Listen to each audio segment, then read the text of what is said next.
Lihat bagaimana wara daripada mereka-mereka para ulama ketika mereka belajar.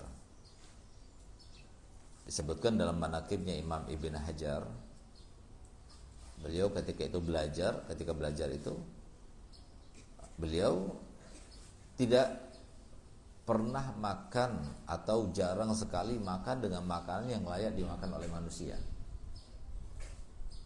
Karena pada waktu itu dia bukan orang punya. Karena setiap para santri itu kan sebenarnya dia orangnya tidak punya, sehingga kalian berhak menerima zakat boleh. Karena kalau kalian sekarang punya, itu punya orang tua itu. Kalau nggak ada orang tua, kalian nggak punya. Kalian nggak punya pekerjaan. Nah, sehingga kalian berhak untuk berzakat. Semua thalibul ilm itu. Walaupun orang tuanya kaya, yang penting jangan zakatnya orang tua kepada dirinya. Zakatnya orang lain boleh dia itu menerimanya, karena memang hakikatnya dia nggak punya. Yang dia miliki itu karena kiriman orang tua. Nah, maka kalau kalian tahu bahwasanya yang namanya kalian tidak punya, maka hendaknya apapun yang kalian punya itu kan milik orang tua atau karena dikirim orang tua. Kalau enggak, ya berarti kalian enggak punya. Maka di sini kalau kita itu misalnya terlambat jajannya datang, uang jajannya datang, maka hendaknya jangan kita mendekat-dekat di kafe situ atau lewat DFC itu. Nah, itu namanya wara. Nah, kalau sudah dekat-dekat, mau nggak mau mencium baunya, melihat orang makan, ya itu kan ngiler jadinya. Nah, ngiler akhirnya dia melakukan sesuatu yang dilarang oleh Allah Ta'ala. Takutnya seperti itu.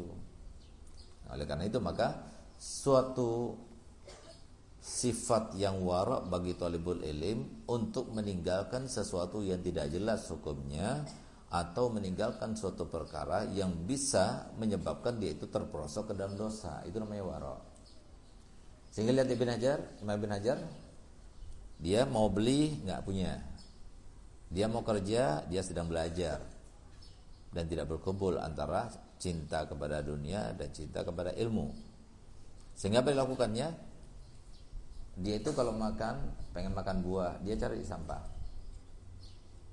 Di situ banyak berserakan.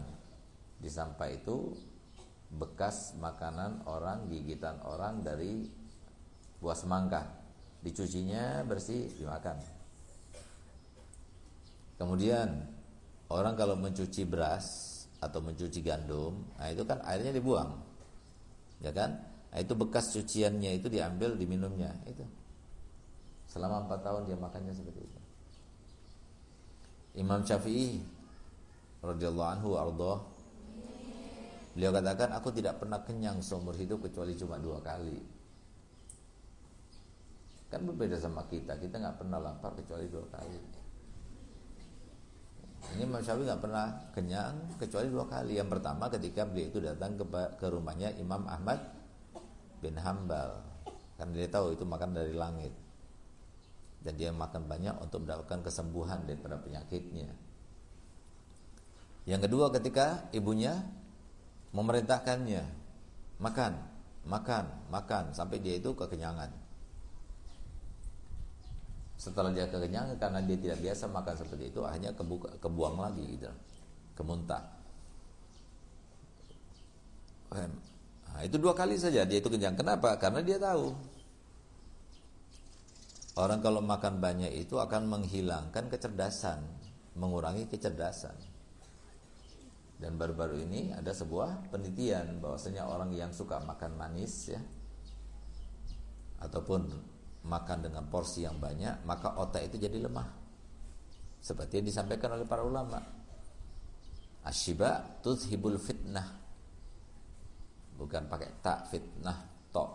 Nah, jadi makan sampai kenyang itu atau kekenyangan itu bisa menyebabkan orang itu tumpul otaknya, gitu maksudnya, kurang tajam.